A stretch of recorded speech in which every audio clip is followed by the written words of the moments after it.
রান্নায় হাতেখড়ি এই 1 বছরের পথ চলার মাঝে আয়োজন করে নিয়েছিল মধ্যাহ্নভোজে আইবুড়ো ভাত।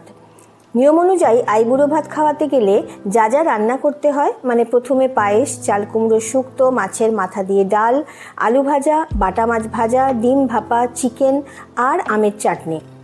আজকে আইবুড়ো ভাতের যে নায়িকা, তার উঠবি এই মুহূর্তে জম্মু বর্ডারে দেশ রক্ষা করছে।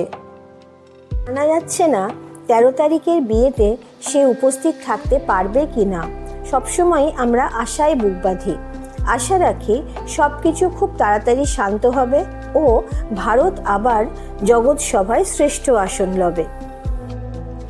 আজকের সমস্ত রেসিপি কমপ্লিট করে শেষে ভাতটাও হয়ে গেল। এবার সব রান্না দিয়ে থালা সাজাবার পালা। নায়িকা ভোজ খাওয়ার সাথে সাথে আমারও আইবুড়ো ভাতের আয়োজন সমাপ্ত। আজকের মতন টাটা, সুস্থ থেকো, ভালো থেকো আর আমার সাথে থেকো সবাই।